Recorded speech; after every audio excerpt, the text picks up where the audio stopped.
There's some really amazing ventures here. I think things that are going to change the way we live in our world, the way we address questions of healthcare, the way we do manufacturing. There's going to be some amazing stuff that you guys are going to see. My name is Frank Palmer, and I'm a co-founder of ColdSteel Laser. It's a medical device company coming out of Memorial Sloan-Kettering Cancer Center. We're two optical engineers, a key opinion leading surgeon, a cancer researcher, and an experienced startup medical device CEO.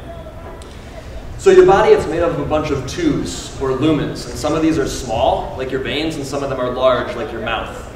Now inside these lumens, your body can develop benign and malignant tumors that need treatment. Now an optimum level of treatment requires high access, so that's minimally invasive or endoscopic techniques, and a high level of control. Unfortunately, even in the hands of the most experienced surgeons, this combination is very rarely available. So there's large instruments like robotic platforms such as the Da Vinci. They have great control, but they can't access the tight spaces inside your body. And there's smaller tools like laser fibers. They can be snaked into your body with endoscopic means, but once they're in the lumens, they really can't be controlled. So consequently, many patients, instead of having this optimal treatment, they have more widely invasive surgery or potentially toxic non-surgical treatment. This is at a higher cost, increased morbidity, and a greater time for the actual treatment itself. So the first market we plan to address is early stage throat cancer. All of these patients are candidates for endoscopic resection, but only half of them are going to get the treatment because of the issues of access and control. That's a $1.6 billion market. Second one we're looking at is colon polyps and early stage colon cancer. Again, all of these patients are candidates for endoscopic treatment, but 10 to 15% of these cases are difficult to treat and need additional treatment or more widely invasive therapies. And that's a $2.5 billion market.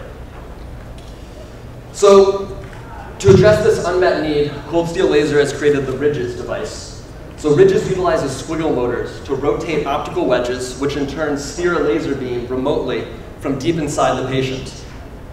The technology is difficult to explain in 3 minutes, but the important thing to note is that we're the first to combine endoscopic access with precise control.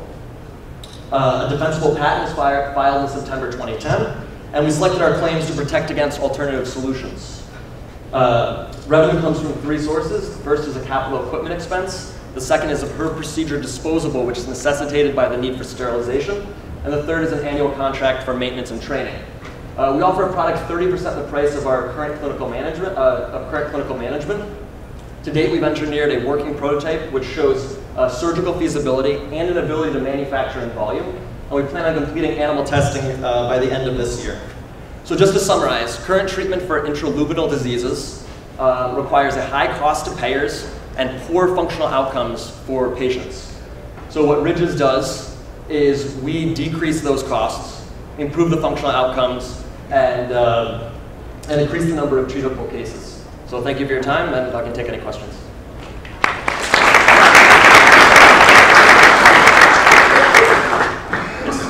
So is this a standalone device, or is this something that goes alongside an endoscope? So what we've created is the head itself. We're kind of looking at strategic partners whether we want to sell the entire unit, but it can certainly be integrated into platforms such as adding to an articulating arm of the Da Vinci or loading it onto an existing scope. It has its own self-sustained optics, so it would be more of an add-on if we were doing scopes. What would your FDA regulatory pathway be? So we've employed a regulatory consultant, and it looks like this is a Class 2 medical device, so just 510K, no PMA. How much training is required for the doctors? So in general, endoscopic laser surgery is exceptionally training dependent and very difficult to perform. The whole idea of this, one of the surgeons who co-founded the company specialized in endoscopic laser surgery, and his whole idea was to make this significantly easier than existing techniques. So the platform itself, the surgeon has a tablet, and on that tablet they have a video display of the disease site. And what they're using is a stylus, which is going to function the same way in their heads as an electrocautery or a scalpel, which are the 2 most popular cutting tools. So while there will be training of actually operating remotely, it's planned to be very intuitive, and to make sure that happens, we've kind of employed a team of key opinion leading surgeons to guide our development. Which part is disposable? How much the entire? So the disposable's not here.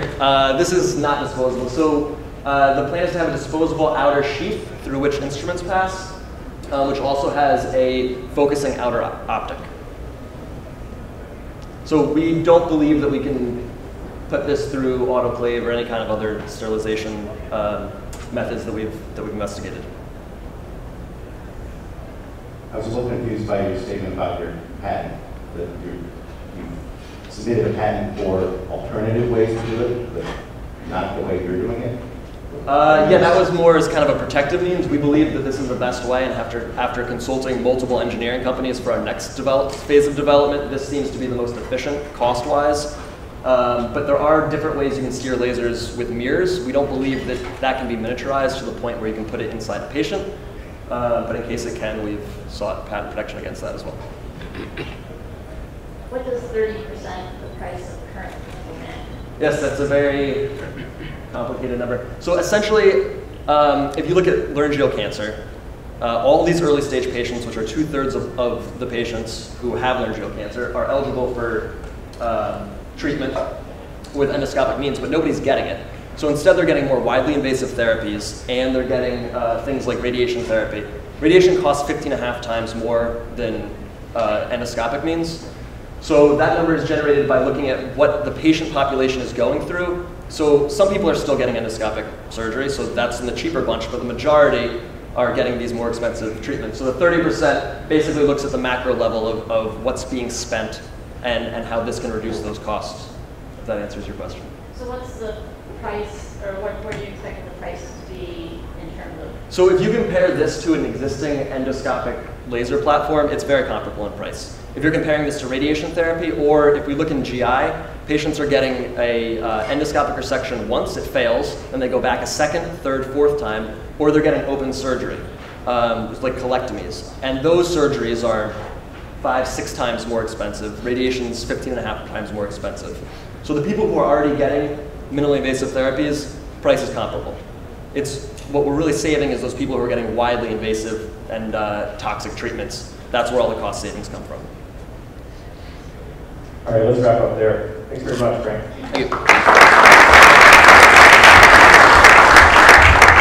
Our third place winner is Frank Palmer for the remote image-guided endoscopic surgery RIGES platform. Congratulations, Frank.